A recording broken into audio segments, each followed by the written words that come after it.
Hello and welcome to Metaphor Mastery, Masterclass 1. In this Masterclass, we're going to be talking about how to get started with using people's personal metaphors.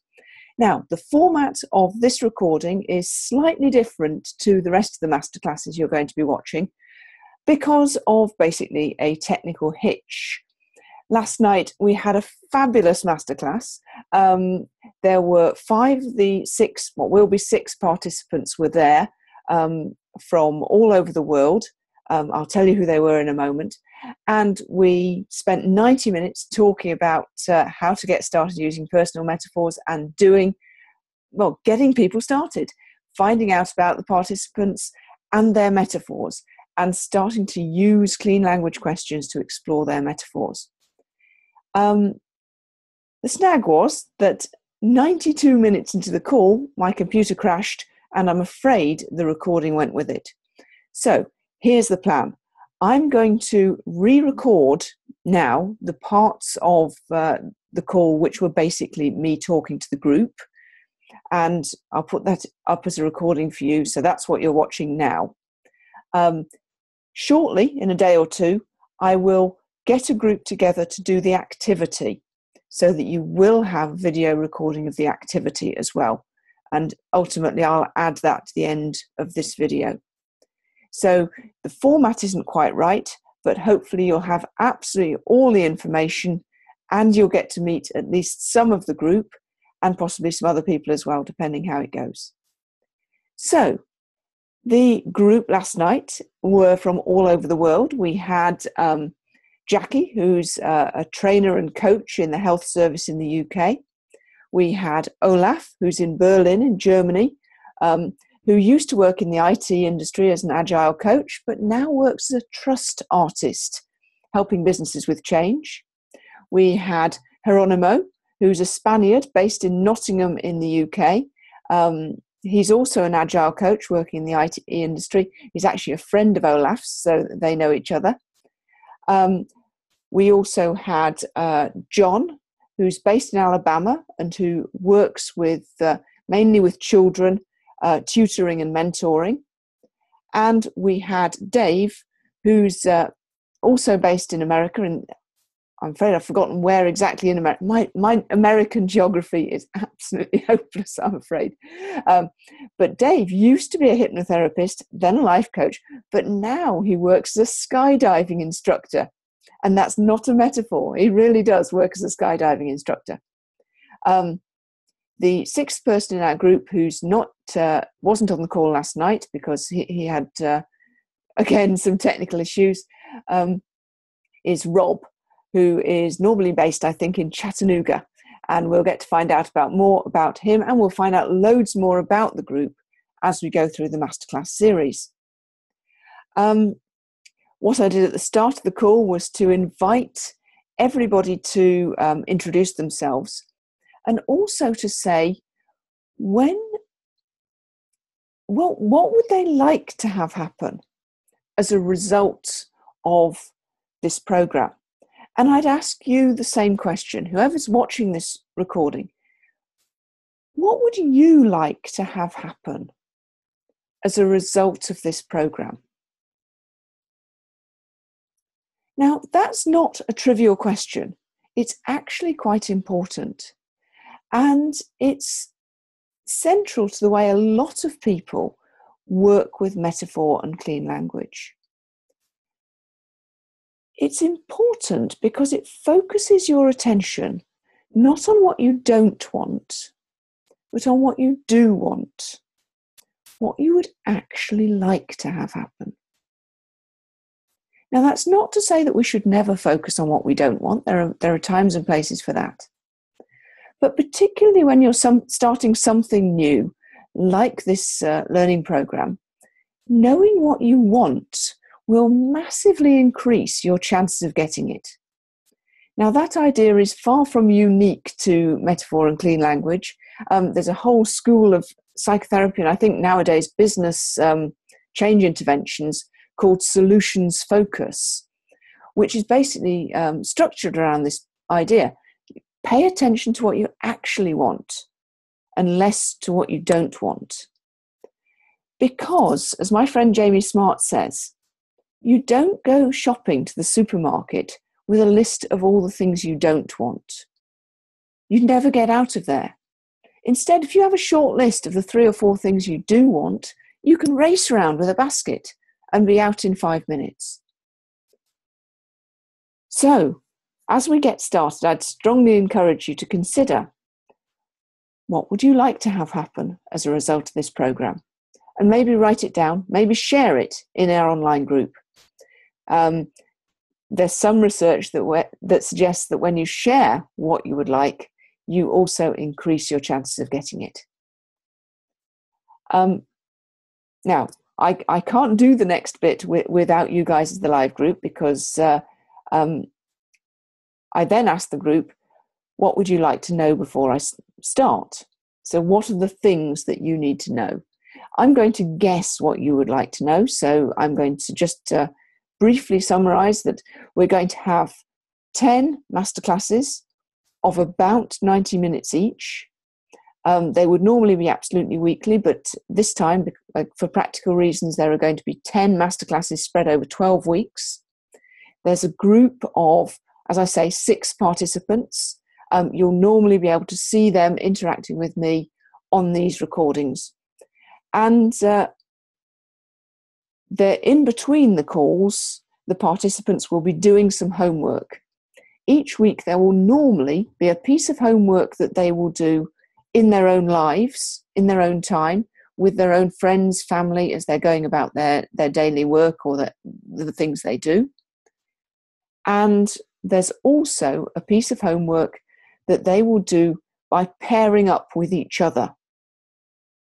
And fixing a time to meet, probably on Skype, to talk to each other. Now, if you're just accessing the recordings of these sessions, you can find someone to work with in the Facebook group. And again, grab someone, fix a time on Skype, and team up and do the homework. The more you do the homework, the more you get out of these sessions. It's inevitable. There's only so much that you can learn from watching a recording, listening to recordings. The truth is that working with metaphor and using clean language is a skill. There's a fascinating book by a guy called Josh Kaufman called The First 30 Hours that talks about the distinction between learning knowledge, which is what most of us do in school. We have to memorize facts and figures and read lots of books. And learning a skill. Skill is, well, any skill, it's critical to practice and to go through the discomfort of being not able to do it yet before you get to learn to do it. So practice, practice, practice. It will make a powerful difference. The next thing that I want to mention is a question that I asked the group, and it's a question I'm going to ask you guys as well. I asked them to think about this question, and let me show it on my screen at the same time so that you can see it at the same time as I'm saying it. So hopefully you can now see it. That was the first question. What do you need to know before we start? The second question, when this program goes just as you would like, it will be like what? So that's a question to bear in mind and think about as I go through the rest of what I'm about to say.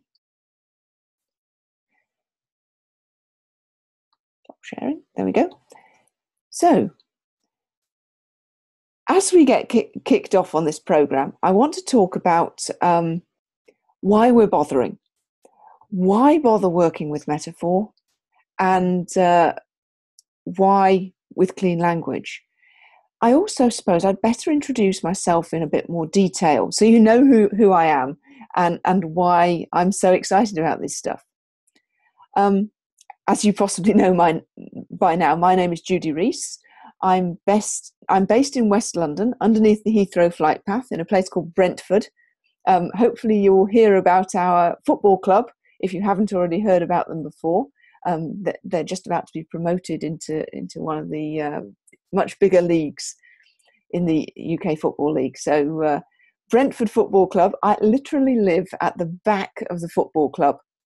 So I'm making this recording in the house, but because, not least because it's winter, my normal office for most of the year is at the bottom of the garden, which is right underneath the stadium. So when they're actually playing, all I can hear in my office is the stamp, stamp, stamp of people stamping their feet as they get excited for the football game. So that's where I am. My background is that, I've been interested in metaphor for pretty much all my adult life since I was a teenager. Until about 8 or 9 years ago, I worked as a news journalist. Initially, I was a reporter on local papers, then I moved into management. And then I got more and more fascinated by the technical aspects of how do people receive the news in these modern times. I worked for a service called Teletext. You can look them up on Google, which at the time was an incredibly popular service. One of my claims to fame is that when I was working on Teletext, I was part of the small group of people, including a viewer of our service, who named the Good Friday Agreement. That's the peace agreement in Northern Ireland.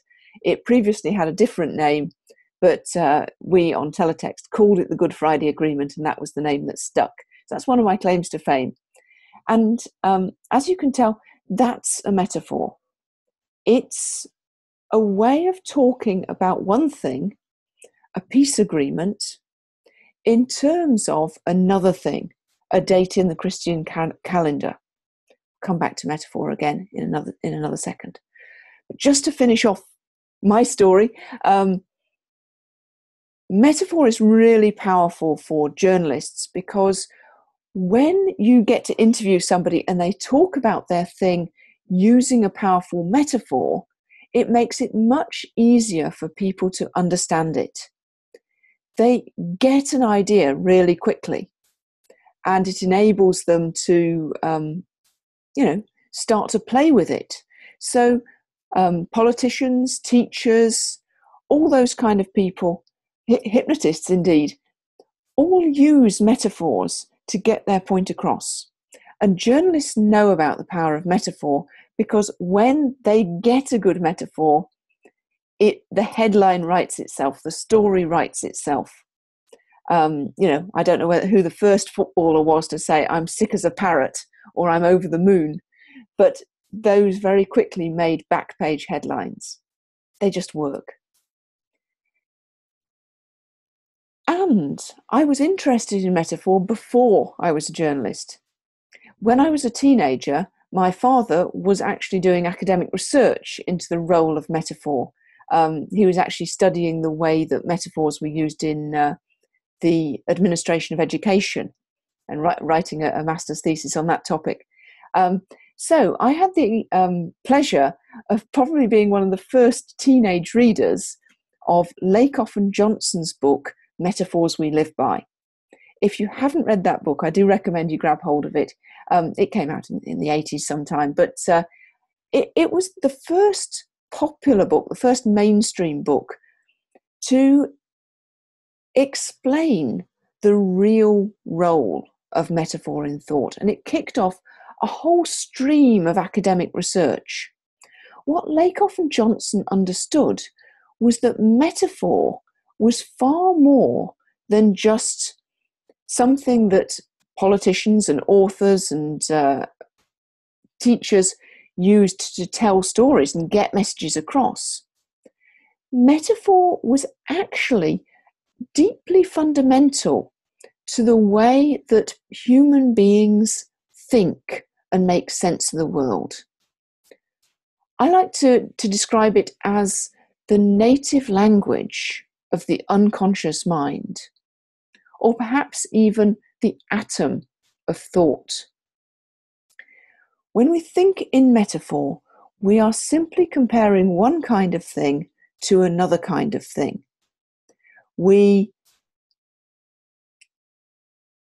It's as simple as that, one kind of thing to another kind of thing. So Shakespeare, for example, when he said something like Juliet is the sun, he was comparing a young woman to a flaming ball of gas in the sky. And you instantly get the message. Juliet is radiant like the sun. But metaphor is much more than a frill on literature. Metaphor is how we think at a very fundamental level. When we're tiny babies, we probably don't know very much stuff. As we grow and as we learn, each new thing we learn about it by comparing it to the things we already know. So we, for example, compare love, a newish concept, to warmth, something that we know at quite a fundamental level when we're very small. We compare the concept of the concept of important to big, because all the important people in our lives are much bigger than us. And this is how we make sense of the world. And as we grow, we build in our minds complex networks of metaphors that connect up the various elements of what we've learned. And those networks, while they might share some similarities, so pretty much everyone in every culture thinks of important things as big, as love, as warmth, but each of our networks is completely unique. And again, we'll talk more about this in the future. The evidence for metaphor being the native language of thought, the native language of the unconscious mind, the atom of thought, is not least in the fact we can't talk without using metaphors. We can't write without using metaphors. Our language is fundamentally metaphorical. As Steven Pinker says, language is fossil metaphor. Steven Pinker, in a book called The Stuff of Thought, takes one paragraph of the American Declaration of Independence and pulls out all the metaphors from it. And it takes 3 pages, and I think he comes up with 200 and something metaphors. And only 2 words in that paragraph he can't come up with a way of making them metaphorical. I think they're at and the. But really, any word is metaphorical because it stands for something. Any noise that we make that is representational, hear that word, representational, it means that we're comparing one kind of thing to another kind of thing. The sound is standing in for the thing. I recently read an article that they've discovered that a particular kind of monkeys actually use sounds to stand for things in their communication. So if they go ooh, ooh, ooh in a particular voice, it means that there's a predator coming. And they think that the monkeys actually use these sounds to communicate, for example, between the 2 members of a partnership, for example, to discuss arrangements for childcare. So those monkeys are using the sound ooh, ooh to stand for there's a predator coming. They're using metaphor. Metaphor is that fundamental to how we think. And in normal English, and in fact in all the languages that have been studied, we use about 6 metaphors per minute.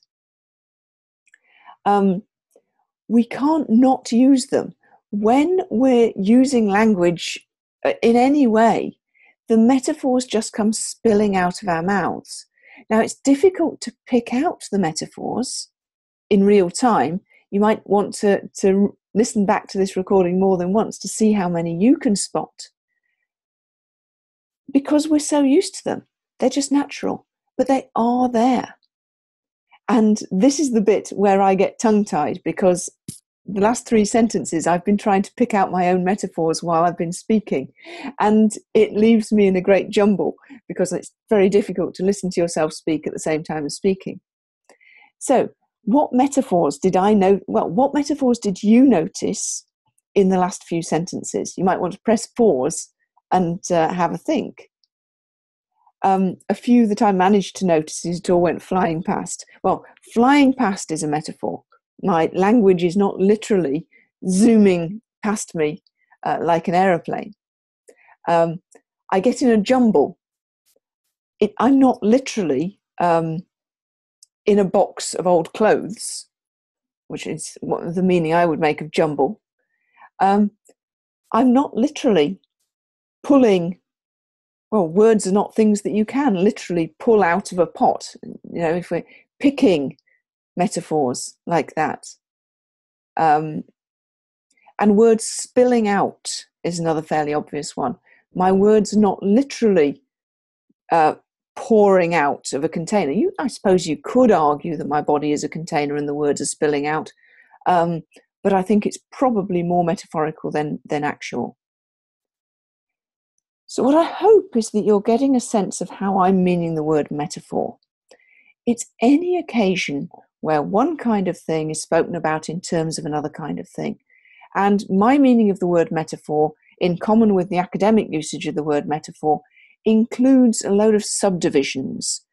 So analogy, simile, parallel, story, metonymy, equivalence, all these kind of technical terms that you probably learned about in your language classes at school, they're all included in the portmanteau term metaphor.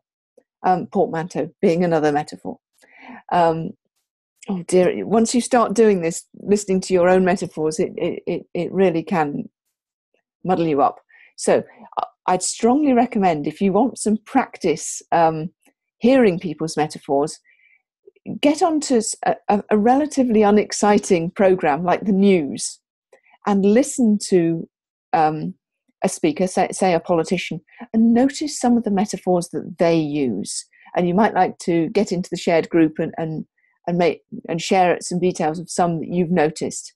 They're all around us all the time. Also, if you have access to my recorded course, The Mind Reader's Guide to Metaphor, that contains a lot of hints and tips for how you can tune in to those hidden metaphors, the metaphors that are hidden in clear view in people's language. So, one other thing, the atom of thought. The reason I talk about metaphor as being the atom of thought is not because it's the smallest unit of thought. And these days we know that the atom is not the smallest unit. We know that there are all sorts of smaller units. There are electrons, there are quarks and all sorts of things I don't understand. The atom, though, has the property of being a small part which is used to make up lots of bigger things, and which is capable of being grasped by the human mind. And the magic of metaphor is that it's particularly good at being grasped by the human mind. We naturally think in metaphor. We naturally communicate in metaphor. And we naturally communicate in metaphor both at a conscious and an unconscious level. A metaphor I love for the relationship between the conscious and the unconscious mind comes from a book called The Happiness Hypothesis by a guy called Jonathan Haidt.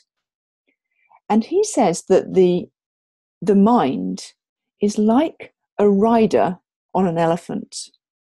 The rider represents the conscious mind, the elephant, the unconscious mind. And you can see the various implications of this. The rider might think he's in charge, but actually the elephant is so much bigger. When the elephant decides to go in a different direction to what the rider would like, it's the elephant who wins.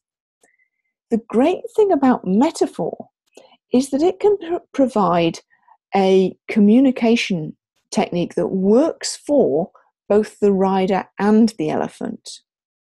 So using metaphor, you can connect with your own elephant and find out what it's thinking. And it can find out more about what the rider is thinking. Similarly, we can use it to enhance the communication between between different elephants and between one person's rider and another person's elephant, which gives an amazing potential. One of the things I do a lot of these days is I work with remotely based teams. So, for example, groups of software developers, some of them are in the UK, some of them are in India, some of them are working from home. They don't meet very often, if at all. And I help them to develop their collaboration skills. So to work together more effectively by communicating more effectively, by finding out what each other really wants, and by focusing in ways that really work for all the individuals in that team. And I do that by using some processes based in clean language and metaphor, particularly some ones devised by Caitlin Walker, who I'll mention again in a minute.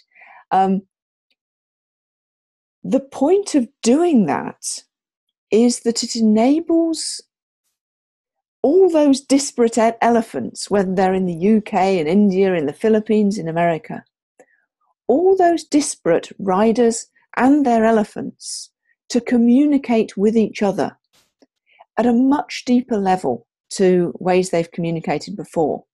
In the past, it's probably been quite a rider to rider to rider to rider level of communication, quite conceptual, quite analytic. What we do in those collaboration skills courses is to help engage the elephants as well as the riders in what people are doing. So they're basically bringing more of themselves to their work and enabling a whole lot more exciting stuff to happen. When you show up with more of yourself rather than what's disparagingly called phoning it in, you simply get much, much better results. You communicate in ways that allow people to really build trust with you. They feel like you understand them. And that means that they're much more likely to open up, to share the stuff that's really going on for them. And that's obviously a powerful thing when it comes to any kind of change work too. This course is about change work, so we are going to be talking about how to use clean language and metaphor in contexts of change. So let me say a little bit more about clean language. Now, as you possibly know already by now, the fact you've signed up for this course means you possibly already knew this. Clean language was devised by a psychotherapist, a guy called David Grove, who unfortunately died a few years ago. He devised it as a precision toolkit for working with the metaphors that underpin people's thinking and that drive their behavior in order to help them to change. That's what he devised it for. Nowadays, lots of people use it for that, and lots of people use it in other ways too. So there are plenty of people who use it as a therapy process or a coaching process where it's very close to the way that David intended it to be used. It's pretty much a standalone process. You basically do most of, if not all of, a therapy or coaching session using just clean language. But then there's a bunch of other ways of using it. Now, a lot of people use it for part of a change session. So they say they're having a one-to-one coaching session or a hypnotherapy session, or they're doing, any kind of body work, massage therapy, Feldenkrais, EFT, Or in fact, conventional medicine, there are doctors who use this in this way as well. They use it as part of a discovery process to find out what's really going on for the client at a much deeper level than using their conventional techniques. And what that does is it enables them to direct their intervention much, much, much more precisely. So the clients get a better result because the discovery has been more effective. And clean language doesn't have to be used purely metaphorically. As it happens, clean language can be used I'm not going to say just as well, but it can be used with metaphor and with non-metaphorical stuff. You don't have to use it with metaphor, which means that you don't have to carefully decide, was that a metaphor, before you ask a clean language question about it. And that's really useful because when you're doing work on the fly, you often don't have a chance to decide, was that a metaphor or not? So if you think about that metaphor, was it a metaphor I used earlier, the word spilling out? Well, I think it's arguable, was that a metaphor or not? But if you wanted to ask a clean language question about it, it doesn't matter. What kind of spilling out? And as a result of asking those clean language questions, you'll be able to find out a lot more about whether it was a metaphor or whether it was for real. Similarly, Dave, the skydiving instructor, in fact, I did ask, is that a metaphor or is it for real?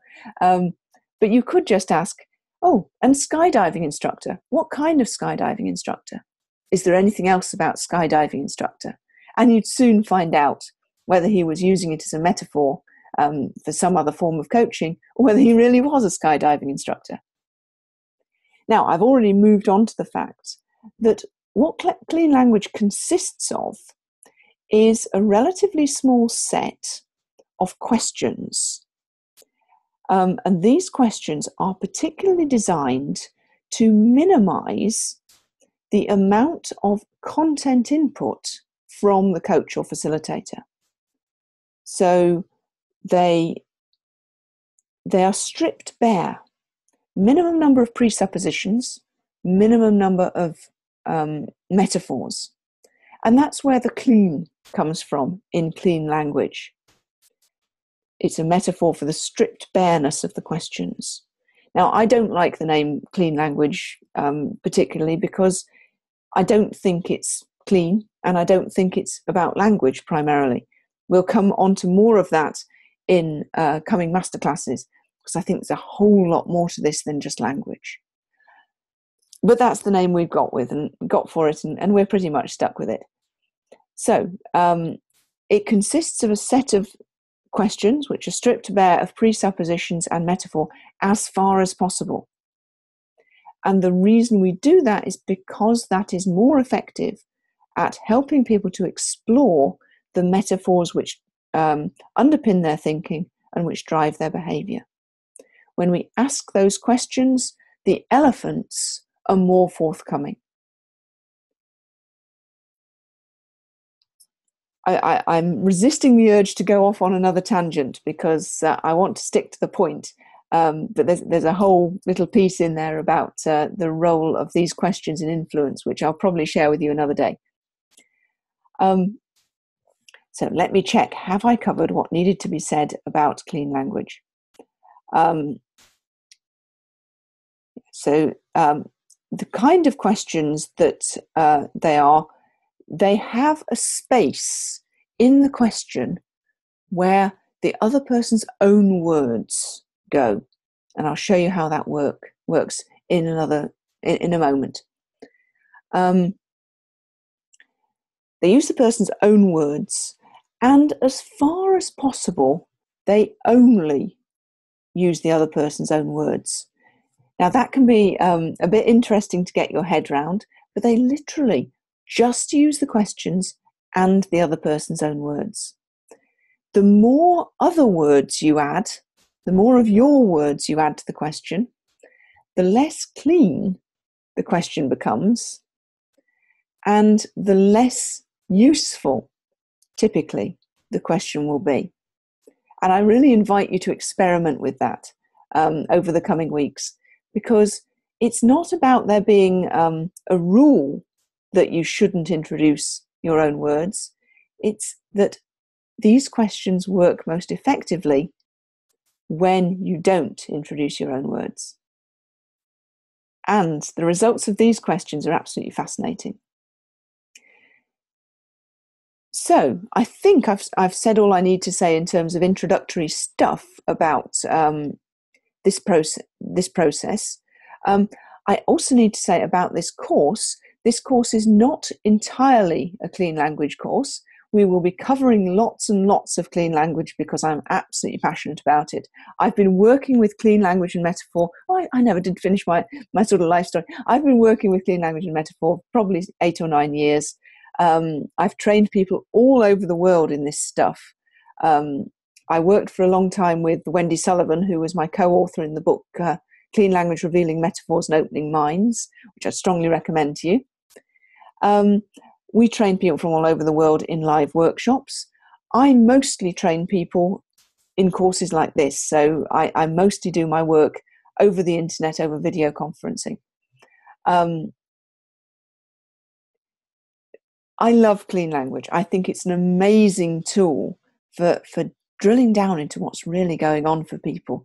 And when I see these groups of these remote teams coming together through the use of these kind of questions and an interest in metaphor and that kind of thing, I just think, wow, this is amazing. Where could this go ultimately if more people knew about this and were able to access the metaphors that were driving their behavior, and also were able to help other people to find out about their metaphors? There's so much in this. And this course is not going to be purely about clean language. We're going to cover lots of clean language, but not just clean language. There's going to be a few divergences into other aspects of metaphor. Okay, so finally for this recording, I'm going to talk a little bit about the activity. Now, as I say, that's going to be done in a separate recording, unfortunately. But let me do a bit of the outline of the activity here on this recording. It's an activity which comes from Caitlin Walker, as I say. Now, Caitlin last year, she published her book, which is called From Contempt to Curiosity. She has spent a large number of years, I'm not sure how many, using clean language with groups and helping groups to create the conditions to collaborate effectively together. And this activity started life as one of hers. She calls it Clean Setup. Now, let me find a slide so you can see it on the screen. If I can get this working. Okay, so hopefully you can see that this is the process of clean setup, and the whole process is outlined on the slide. So she starts with this question: when this program goes just as you would like, it will be like what? And then she goes on with a sequence of other questions. For that to happen, you need to be like what? And what support or resources do you need? And then there's a supplementary question, which you can ask at any stage of that. What will you see or hear? So that's the whole of Caitlin's clean setup process. But in the activity, we're not going to be using the whole of it. But let me just tell a little success story about this clean setup process. One of Caitlin's best successes is that she's been working, I think, for the last 3 years or so, with a group of students from Liverpool John Moores University, who she started off working with the staff in the sports science department and later introduced these ideas to the students. They now, at the beginning of each year, spend a week setting up the conditions to collaborate effectively together. They do a bunch of these kind of activities. And what that does is set them up to work effectively together. And the big success story is that last year, one of those groups of students, one tutor group, all of them got the very top grade that they possibly could. All of them got first-class degrees. Now, that never happens. It's unheard of. 9 people in one tutor group all got first-class degrees. And I've spoken to their tutor. They weren't a particularly brilliant group. They were mixed, like all groups. They had some good people, some less good people. But what happened as a result of their collaboration together was that they managed to help each other and collaborate such that they all got first-class degrees. Now, their tutor has actually put a detailed report of that process together, and she's used it to get her higher level academic qualification. I can't remember whether it's a master's or a PhD. So hopefully that piece of research will also be published very soon. So you can read the whole story. But it really is amazing. And it's this kind of setup that leads to those kind of results. So that's why I'm including it in the course. I want you to set up just like this. Now, in the 90-minute call, there wasn't time to do the whole of the activity, but you might decide to do that whole activity for yourself. And maybe pair up with somebody else to help a partner to do it and get them to help you. As the activity for this call, what we were doing was just starting with the first part of that. And the reason for doing that bit was to get everyone in the group to experience asking and being asked the clean language questions about their metaphors and noticing what happens. So we started with the opening question. When this program goes just as you would like, it will be like what? And then we took turns to ask each other 2 clean language questions. Now, these questions are nicknamed the Lazy Jedi questions. And the reason is that no matter how much clean language training, how much clean language experience people seem to have, they come back to spending most of their time with clean language using these questions. They are used between 60 and 80% of the time by fluent clean languagers. So when you are a fluent clean languager, it is a bit like you're a Jedi. It's like you're channeling the Force. It's like you've got your lightsaber and you can direct attention to exactly where you want it to go. So if you want to be a lazy Jedi, get your head around these questions quickly. Get them so they're tripping off your tongue at all times. So these questions, just to explain them very briefly. What kind of X, and then optionally, is that X? So the X stands for one or more of the person's own words. And you can use them as many times as you like in any order about anything the person says. But it often works really well if you write down the person's answer to the first question. Then you've always got the option of going back to that you've got written down, as well as asking about the last thing they said. That makes it much more easy and fluent for everybody. So let me give you a quick example. So when this program goes just as I would like, it will be like the New Year fireworks on the Thames that have just happened here in London. There'll be flashes and bangs going off in all directions, different colours, different patterns.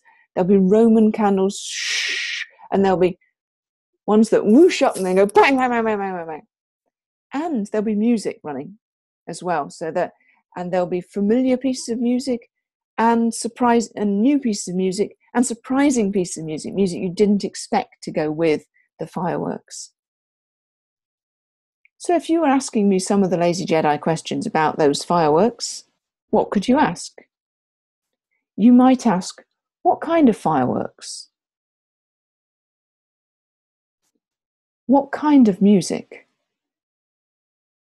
Or if you wanted to be more hypnotic about it, what kind of fireworks are those fireworks? And that's actually a way of making the question more precise. What kind of fireworks are those fireworks? What kind of music is that music? Oh, and surprising music. What kind of surprising music? Get the idea? You'll probably understand more when we actually have a recording of the activity, which will hopefully be coming up very shortly.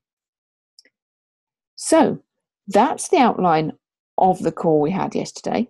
One more thing is to set the homework. Now, I set the group 2 pieces of homework. The first is a piece of homework to do in their own lives, in their own time, which is simply to ask lots of the Lazy Jedi questions so that they literally trip off your tongue. Literally trip off your tongue. Metaphorically trip off your tongue. They're not literally tripping. That would be interesting, wouldn't it? So you want to really have the Lazy Jedi questions at your fingertips. In this first week, I would recommend you use just 1 or 2 of the Lazy Jedi questions at a time, and don't feel you can only ask them about metaphors. In the sandwich shop, ask, what kind of bread is that? What kind of egg mayonnaise is that? What kind of salad is that? And if you've got children, I don't have children, but I gather that if you have children of an age where they're likely to be bringing home pictures or that kind of thing from preschool or school, ask about their pictures. Oh, and it's a castle. What kind of castle? Is there anything else about that castle? So practice the Lazy Jedi questions and just experiment with being very clean, so just using the question and the other person's words, and play with including a few of your own words as well. Then there's a piece of pairs homework. And it's quite similar to the activity we've just done, which is to ask about a metaphor using the Lazy Jedi questions. But this time we're going to start with a slightly different question, which is, when you are learning at your best, you are like what? In pairs, start by asking that question and then spend about 10 minutes, set a timer, 10 minutes, asking the Lazy Jedi questions about anything that they say. Write down the first thing they say, but ask the Lazy Jedi questions about any of their words they say, and notice what happens. And report your experiences in the online community. So, if you're listening to the recording, do the homework. Do the stuff in your own life, ask lots of Lazy Jedi questions, and find yourself a partner and do this activity. When you're learning at your best, you're like what? You'll be quite surprised at what you learn. And also do the activity that was the activity in the group. When this program goes just as you would like, it will be like what? Caitlin used to use that setup process. She still does. Caitlin uses that setup process whenever she's co-training a day's work with somebody. She sets it up by, at the start, asking her co-trainer, when today goes just as you would like, it will be like what?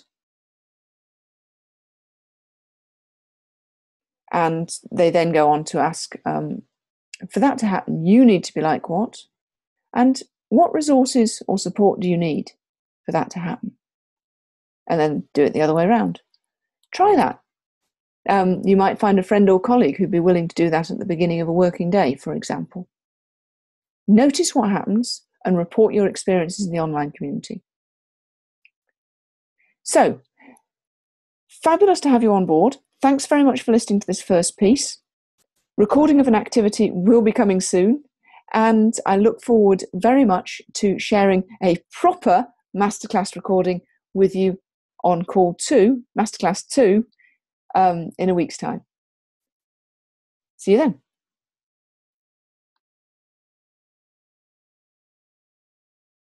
So what we're going to be doing is experimenting with the activity, the very first activity of the Metaphor Mastery Programme, in which we will all explore when this program goes just as you would like, it will be like what? And we'll be using the clean language questions, and we'll be exploring people's answers to that question. And of course, their answers might be metaphorical, though it's possible they may not. Whatever your answer is to that question is the right answer. So be bearing that question in mind while I do a bit more explaining. When this program, that is Metaphor Mastery, either the live sequence or the recorded sequence, goes just as you would like, it will be like what? And I'll ask you for that answer, for your answer to that question in a minute. Better do a little bit of explanation though before we get properly going. I think all of you will have heard the recording that I did do, where I explained what this was all about. You know what clean language is. You know it's about asking questions, listening to the answers, and asking more clean language questions. And you probably know that the clean language questions are relatively simple questions which include a space for the person's own words. Two particular examples that we're going to be using in this call are the 2 lazy Jedi questions. And I'm popping them up on the screen now. So they are, what kind of X is that X? So the is that X is optional. And is there anything else about X? So, for example, if I've said when this program goes exactly as I would like, it will be like the fireworks going off at the New Year in London. You might ask me, what kind of fireworks? Or what kind of fireworks are those fireworks? And is there anything else about those fireworks? And then you listen to the answer and you ask another question, or somebody asks another question in this activity. Now, if you haven't already got those questions written down, take a moment now to write those down so that you have got them by you for the next activity. What kind of X? Is there anything else about X? And then you'll know where to go with this. So all we're going to do in the activity is we're going to take it in turns to be in the hot seat and to be asked these questions for a few minutes. So all of us will have the chance to ask the questions, and all of us will have the chance to answer the questions. Does that make sense? And any questions about the process? Before we get into the activity, I've just realised we should probably do a little bit of introductions so that we all know who everybody is. Mm-hmm. So you know who I am. I'm Judy Rees. I'm in West London, and I'm a massive enthusiast for clean language. I coach with it, I train it, and increasingly I use it to help groups of people to collaborate more effectively, particularly groups who collaborate online, remotely. Olaf, would you like to introduce yourself, please? Yes, I am in Berlin. I'm a trust artist. I help people trust themselves and others and create experiences where they can learn to do that. One specific thing I do to help them is paying exquisite attention to how they talk, how they think, and help them look at other perspectives, look at alternative mindsets, maybe different kind of consciousness, that kind of thing. Thank you. I used to work a lot of IT and in a lot of IT and try to get out of that. Thank you very much. Jan, would you like to introduce yourself? I'm Jan. I'm in Devon in the UK. At the moment, I'm a school teacher. I teach 11 to 18-year-olds, and I'm wondering how Clean can help me with my teaching.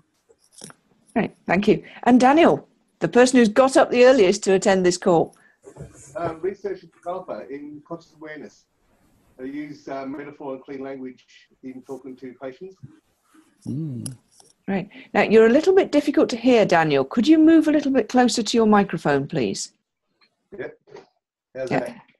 That's better. If you'd like to say it again, that would be great. I work in the area of research and development in consciousness awareness, Mm-hmm.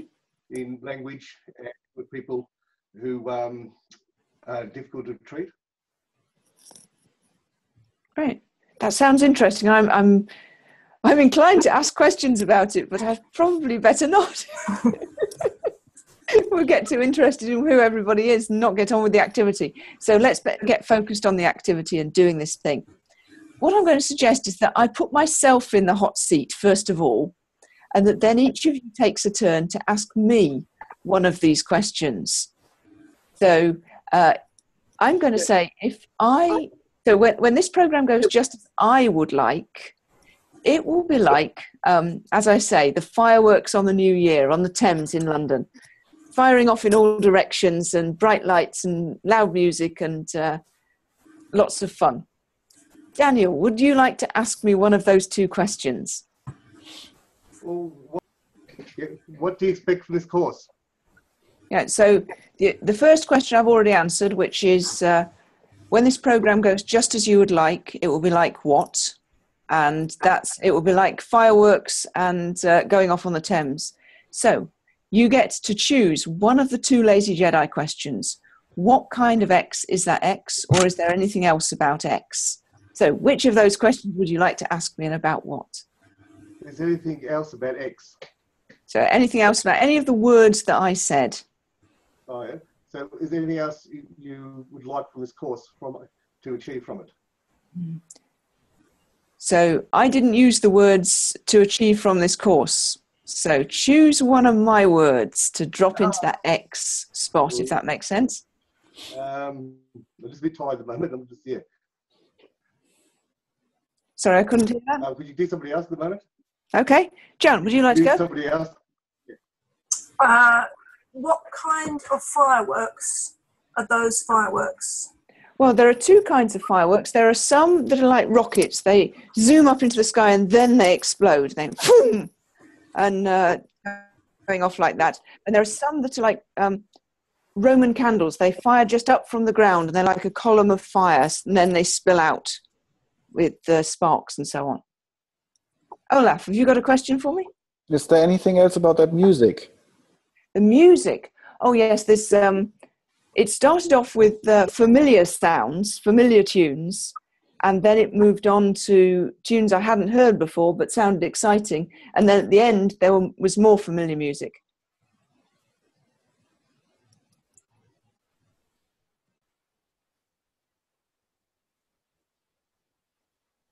So what kind of familiar was this familiar?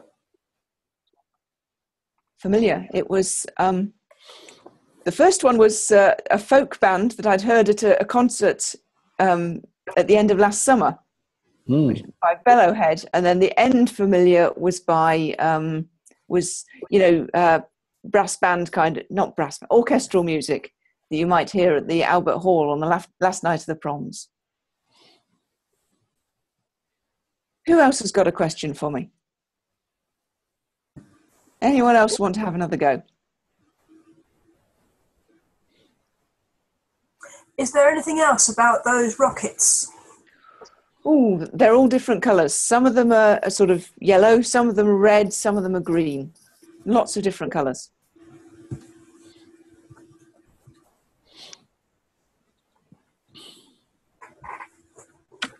And is there anything else about those Roman candles? I think they were all yellow and white.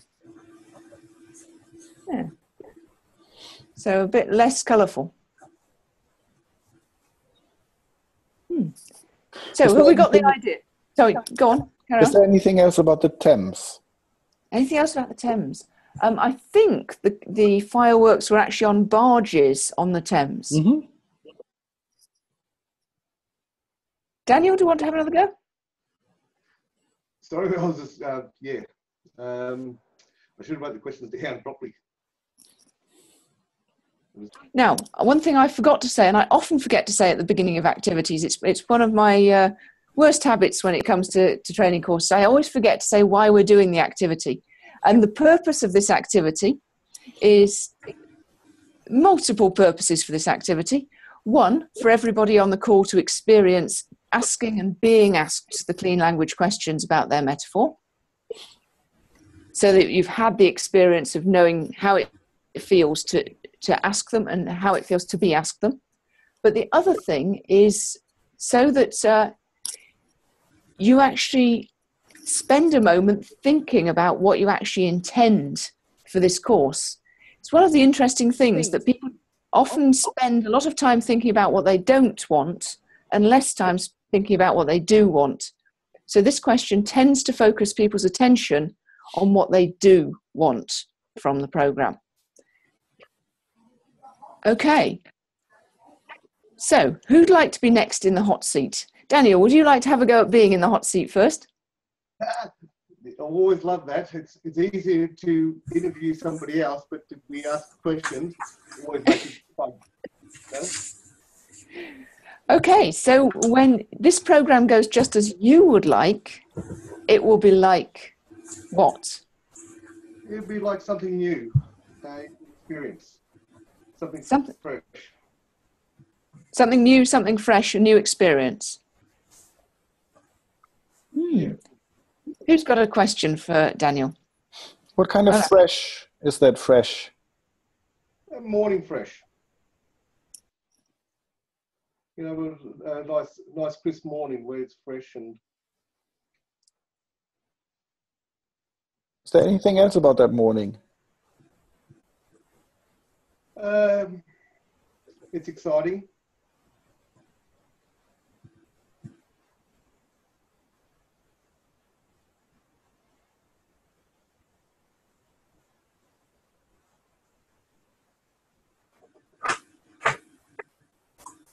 What kind of experience is that experience? Intelligent.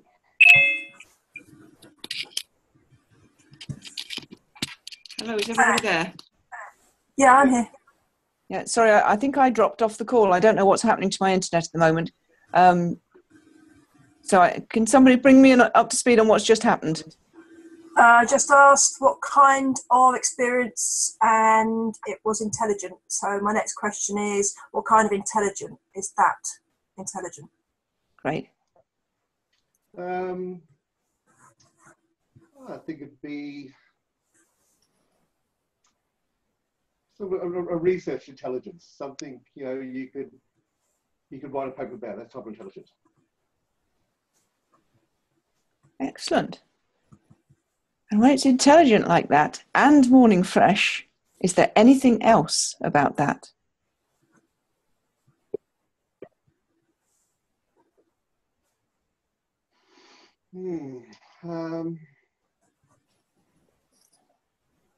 It's clean as well. Don't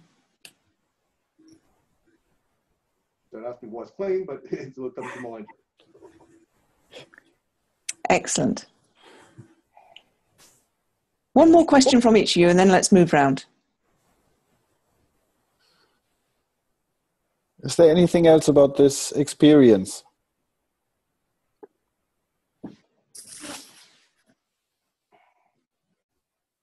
It's exciting. And is there anything else about writing a paper?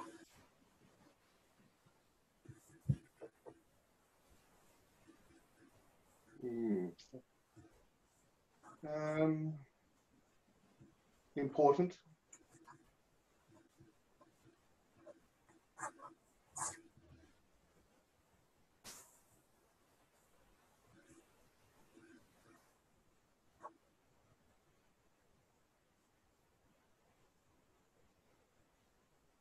I want to ask what kind of important is that important? Important in career.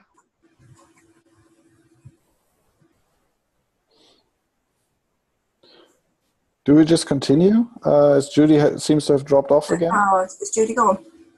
Oh, there she is again. Yeah, the gods of the internet don't want me to get this recording, that's for certain. Well, I'm recording as well, and so far it's Right. working. So Thank you very much. it's a good example of teamwork and of like how technology can help and inhibit communication. It's fantastic. Don't get me started on what's going on. Yeah. Anyway, so what's just happened? we asked a few more questions. I think we're ready to move on. Excellent. So, who'd like to take the next turn in the hot seat? I could if you want to. Great. Nobody else wants to go earlier. So, Olaf, when this program goes just as you would like, it will be like what? It will be like something where we keep being connected and stay connected. I stay with the last time's image. We'd be like a flock of geese exploring something that we observe from above, flying through a clear sky, discovering a direction on the way, and being very curious with our long necks looking down left and right, and every one of us taking the lead from time to time. What kind of direction is that? It's a direction we find out more about as we go. So we see we see the ground below, which has some structures and some interesting landscapes, and we see some sort of horizon, and there are mountains on the horizon we're flying towards, and it looks interesting. We don't know yet what kind of direction it is, but there's something interesting behind those mountains. Is there anything else about the flock of geese? Well, there's currently 4, and sometimes others are joining us, and sometimes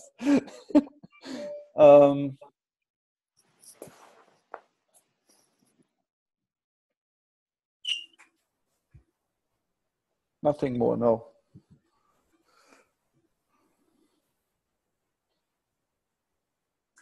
And what kind of mountains are there? Like the white-capped ones in the Lord of the Ring movies, the New Zealand mountains with like long ranges of peaks with white on the top, and there's some light behind them. It's probably we're flying towards the evening sun. Is there anything else? Jan, can we have a question or two from Jan? Is there anything else about that lead from time to time?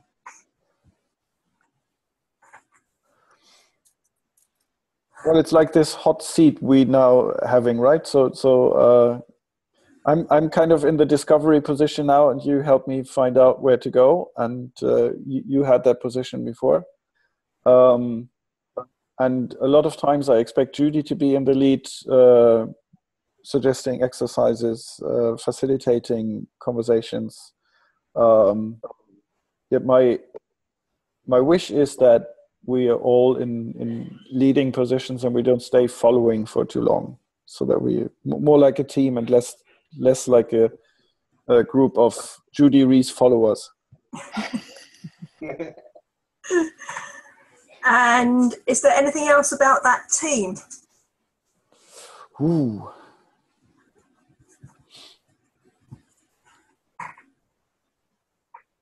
It's a team that's growing very fast because the people on it know what they want and know how to help each other clarify what they want.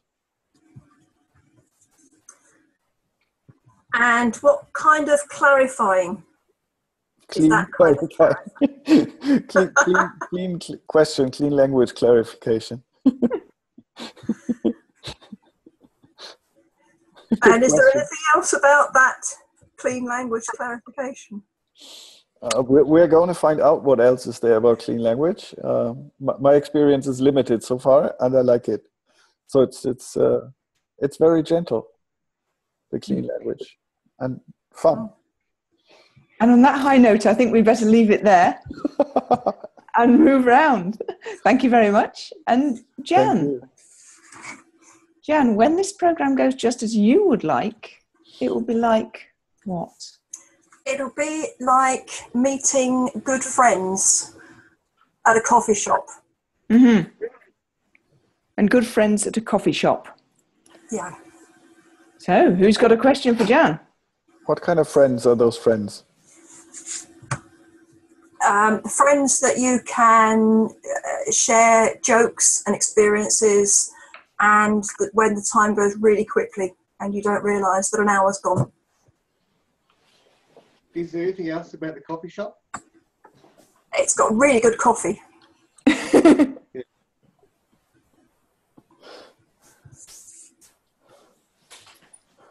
What kind of really good coffee is that really good coffee? The best Americano. And what kind of friends?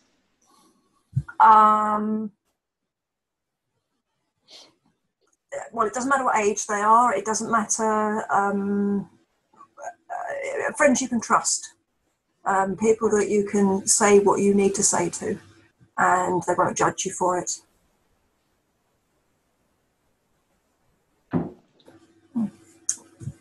Daniel, do you have another question or two?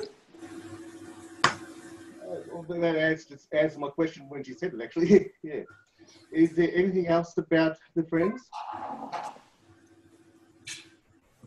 They'll feel like people that you've known for a very long time, even though you may not have met them very recently. So they'll be the kind of people that you can instantly hit it off with and be able to talk freely. And what kind of hit it off is that? I suppose it's rapport. I suppose it's a way of just being able to chat. Is there anything else about chatting? Mutually beneficial. Something where you feel you've got something and you've given as well. Great stuff. So thank you very much, everybody, for sharing what it's like for you when this program goes just as you would like. Now, this is where it gets interesting. What did you notice when you were being asked those questions?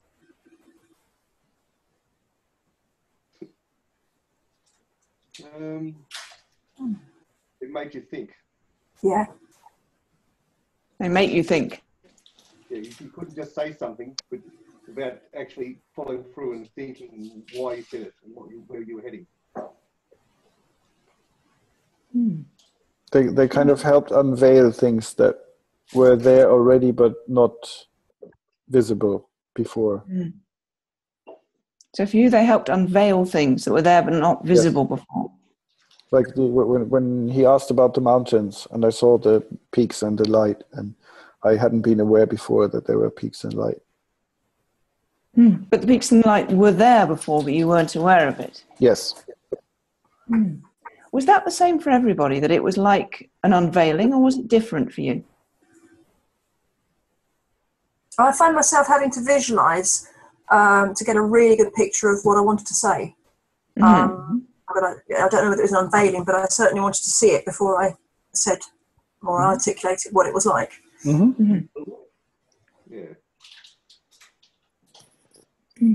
For you, both Daniel and Jan, was it the case that it was there before and you were just describing it as it revealed itself to you, or were you making it up as it came along? I think I was making it more up at this point, yeah. I usually... Sorry. Go on, Jan. I think I probably knew it was there, but had to think through what I wanted to say to get it right. So I always find that's a really interesting question. Some people have the experience that they're just it's something that was there all the time and they didn't know it was there and they're describing it. Some people have the experience that they're creating the answer in response to the questions. And there's always a mixture, in my experience, of people. Yeah, if I was talking one-on-one, it'd be different. Mm-hmm. For on Skype, it's more candid questions. Mm. So you've had this experience with asking clean language questions face to face? Yeah, well, not in this way. I use a different type of technique, but it's very, very similar. It's more psychotherapy. Clean language is more simpler, and it takes less leading. Principle is obviously to be as little leading as possible, except that you are directing attention. Yeah. Metaphor I like to use is of a spotlight that you use in a pantomime, which is manually held. So you actually point the spotlight at the person on the stage. And if you've ever watched that kind of pantomime where the lighting technician actually fires the light off to the side of the stage and the person has to run to get back into the spotlight. I think clean language can be a bit like that. So it is leading, but it's leading attention rather than leading at the content level. Yeah, I was watching your Udemy course today, the one on clean space. Mm-hmm. And where they had the two different scenarios and the way that the questions led the conclusion in the end, they had self-empowerment. Mm-hmm. They led to self-empowerment in the end. Yeah. So you didn't actually say anything. They actually come up with it and had it all along what they needed to do.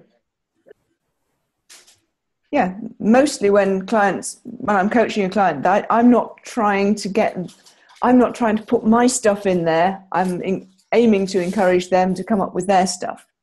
Yeah. Was that what happened for you guys when you were being asked the questions just now?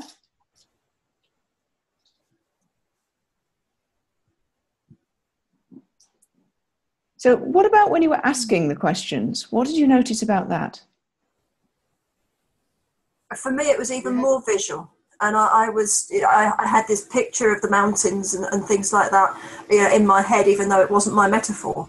So it was, I had a very clear image of what was going on for Olaf and Danny, which was, and for yourself. And it's not my metaphor, somebody else's. Mm-hmm. Yeah, it's the same thing. You had to pay more attention to what the person was saying, so you didn't miss an opportunity to add the question in. You had to pay it's quite a precise thing, isn't it, to be able to to know enough words that they actually said to ask the question. You've got to listen. Yeah. So I actually noticed that I try to memorize the words more than I try to visualize the image. So it's distracting in a good way, or it's focusing in a good way on the words and on the things you actually say. Mm-hmm. And different people do this in a different, as we go through the course, you'll discover different people do their remembering very differently. Mm-hmm. I tend to remember the words in a sound. Mm-hmm. Jan, obviously, you do your remembering by creating a picture. Yeah. Caitlin Walker, who you'll hear me mention, does her remembering by imagining the written word. So she sort of creates a picture of written words. And she does it in a sort of transparent screen in front of the person, which is quite interesting. There are lots of different ways to remember the information that the person has given you. Mm-hmm. And it can be great fun to experiment with different kinds of approaches to that. Yeah. Yeah. Oh, one more question. I should ask it about both ways round, about being asked the questions and asking the questions. Was it how you expected?